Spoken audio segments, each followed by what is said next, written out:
James Lick he was turned up to be the richest man in California in the 1870s before.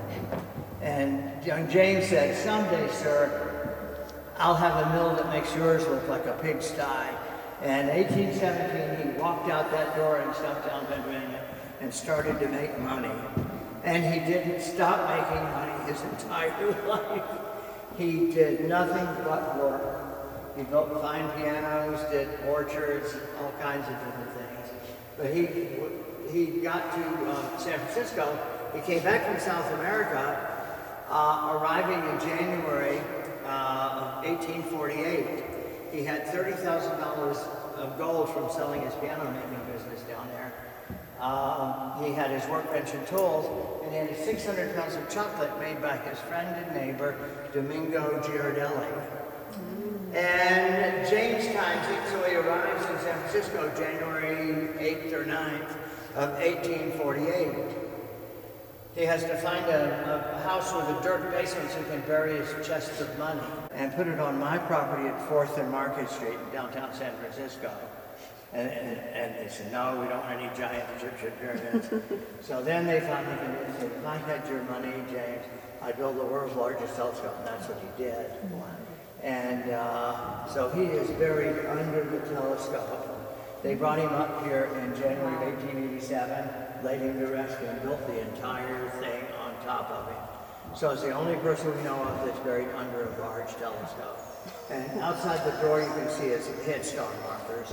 If you come back on a public tour next summer, I can walk you down there and show you everything. 1610.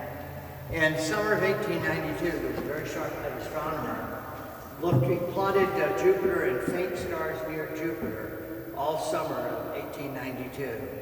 And by August, he discovered a little faint star that appeared on one side of Jupiter, and a couple of days later on the other, and then a couple of days back. And he could just time it perfectly that it was in orbit. So that made front page news all over the world, you know.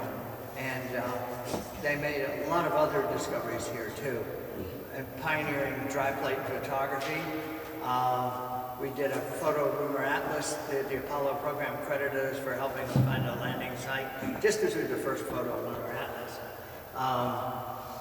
And lots and lots and lots of other things this telescope has participated in. James left for us. So I sure like the guy.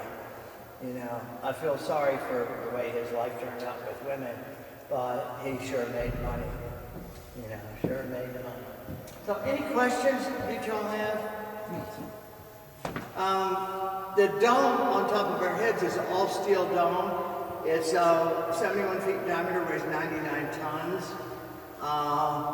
The door, the slit opens right up here. We get 9.5 foot opening when the two doors are open. The floor here used to go up and down all the way up to the level of the railing. You can see some gear teeth. Any questions? Yes, ma'am. How often is it used?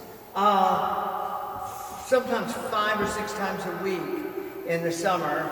We have a tour almost every other night because we have public programs Friday and Saturday night, June, July, and August, and then Sunday and Thursday night, other public tours.